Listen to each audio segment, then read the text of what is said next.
Hello everyone. Wanted to let you know that yesterday my good friend Greg and I went out and we did a little annual maintenance on the Rockwood Mini Lite 2109S. And like anything, even your home, you need to do some maintenance, and that's what we did. I wanted to check some things too. There were things that were bugging me.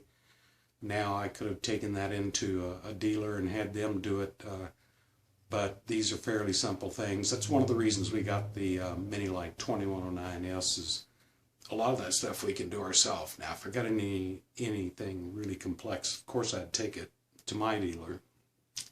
And that, by the way, is Great Outdoors RV in Evans, Colorado. We really like these guys. I've emailed them from time to time with questions. They're always immediately back with me and eager to help in any way. So I do highly recommend those guys. They do a great job. Will, Mate, and Nathan, they're there for you. Okay, Glenn R. out there, big shout out to you on my leak, and by golly, it was right where you said it would be.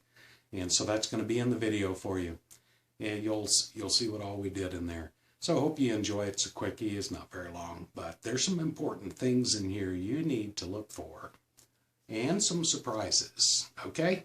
Thanks.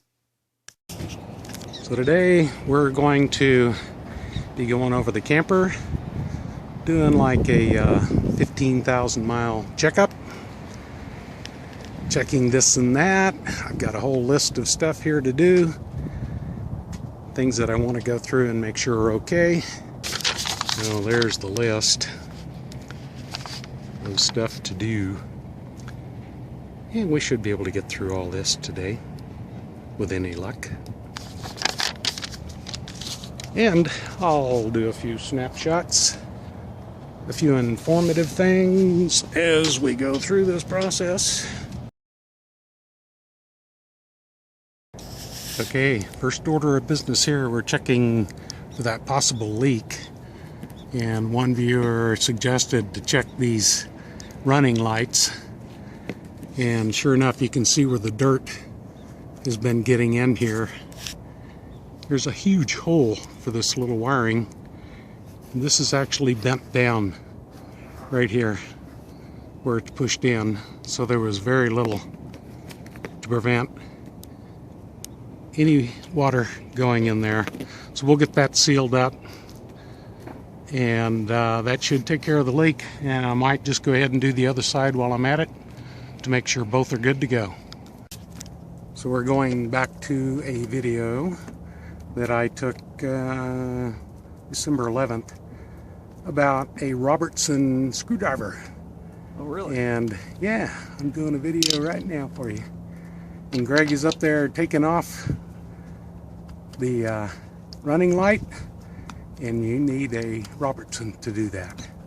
So we're going to fix up both sides of this. Although there, I see a little leakage up there, a little dirt around the top. Yeah, there's dirt at the top, but it doesn't look like it went down into the... It's not bent. Yeah. Like the other one. No, the other one, the fiberglass is compromised up there.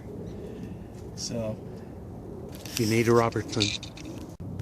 Okay, so we're going to let those dry out a little bit and let it warm up. It's still about 50s, and we'll put some lap sealant around that and reseat those. We cleaned them off with alcohol, so everything's clean, should go back up well.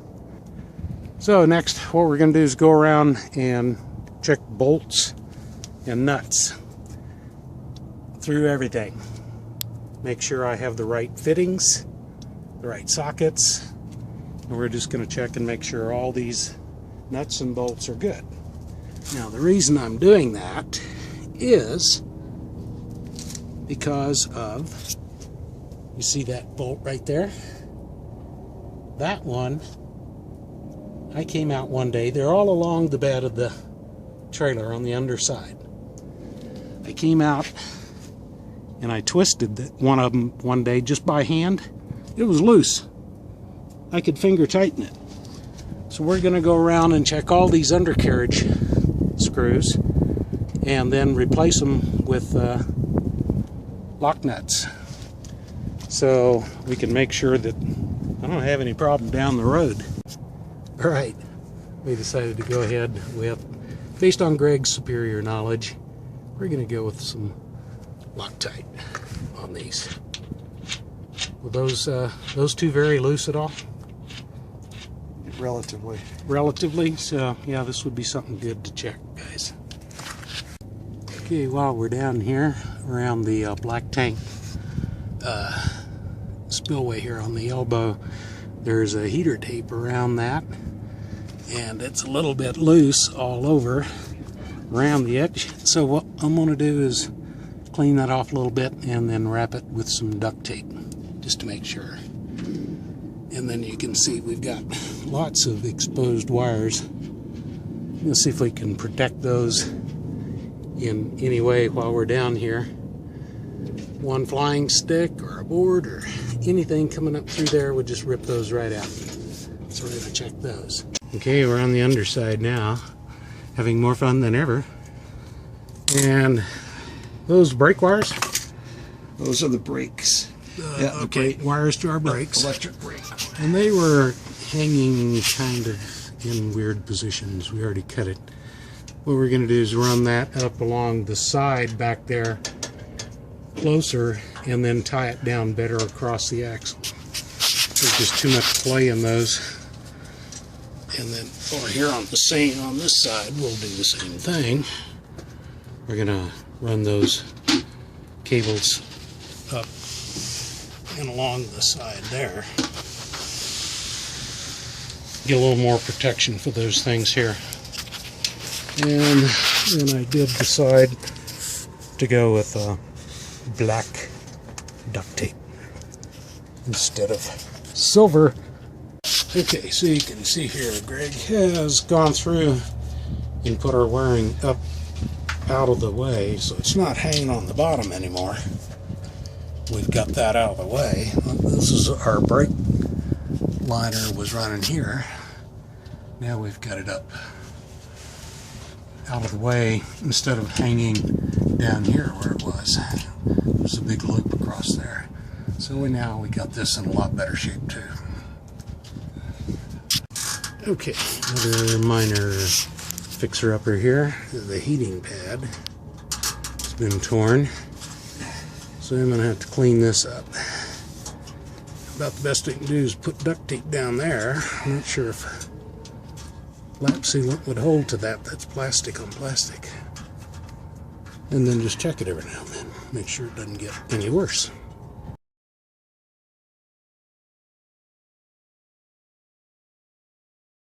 So Greg is going to put some sheathing around this, some spline, those exposed ones. And you can see that I've got my hot water tank heater. Those are coming off. They're coming unglued. That's your freshwater heater. That's my that's my freshwater tank. Yeah. 40 gallon.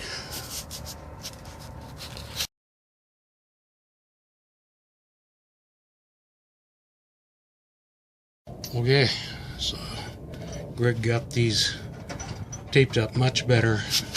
Way less exposed wiring hanging down now. You got her hooked up back in there. We've got more back in here that he's tied up. We've got those wires all protected now. So I'm gonna have to get some good, I think I might get some Gorilla tape, because this heater pad on the freshwater tank is coming off as well. So that's going to be another one, because I'm going to go ahead and buy some Gorilla tape. Short video. Okay, working on the awning here, and here is the problem area where I brushed up against a tree and it ripped through the fabric. And I'll take another picture on the outside. Mr. Greg's going to put some blue tape up there. We're going to try some Flex Seal spray. See how that does. We'll get back with you.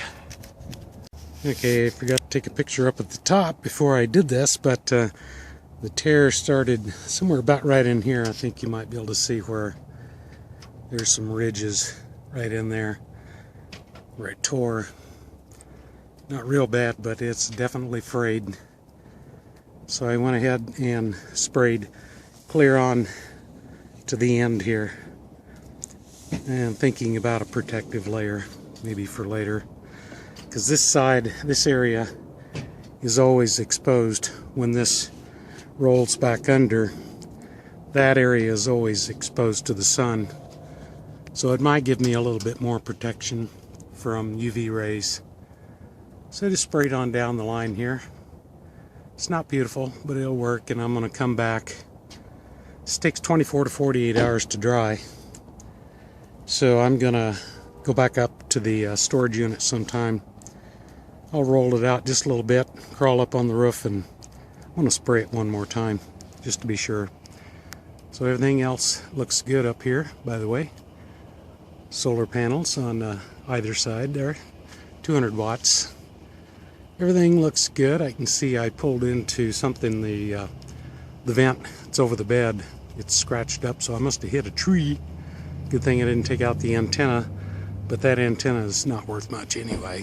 One of the future projects is to take that out and put in a omnidirectional wine guard, I think it is, antenna, and see if it works any better. And I'd like to be able to use that the same area to put that in, because the wiring is in there that I can connect the electrical to for the new antenna, and I won't have to do anything on the inside or anything to change the electrical. Manual crank on 2109S. This is the sofa. We just jackknifed the sofa is all we did, and Greg got real anxious with my panels. If we're down here, he did what I wouldn't do. He pulled on them. They're velcroed up. So the good news is there's the crank. And guess what? The stabilizer wrench that they gave us to raise and lower stabilizers fits on there. And it's very easy to counterclockwise bring your slide in. So this is pretty cool. Now I'm glad I know this. So if you've got a single slide track, which is what we do, running right down the middle of this unit, we don't have two tracks, just one Schwintech slide. It's going to be found pretty well center of where that is. So there it is. Did not think about pulling that front panel off and putting it back on. So cool. Now we know. Oh, and Greg also found, I'm not sure if the picture is, yeah, you can see it. Yeah, the white tubing back there next to the red, that is a drain from the slide in, and it drains to the outside, I think, I hope, if you have water in the top of your slide out. So everything looks pretty good down here. There's not a lot of kinked wires, which is something I wanted to look for and make sure that all the wiring was good. There's another drain over on the other side over there. It's pretty dark to see. So there you go, guys. 2109S owners, probably other Rockwood Mini Lite owners with a slide like this. Notice it by the surface tension of the water. It changes. So we're checking the battery level here. Okay, I can't see. A little harder to see this way, but they're just barely down. I can't see those on that side. And I've got battery acid on my finger. I can feel it. It's burning.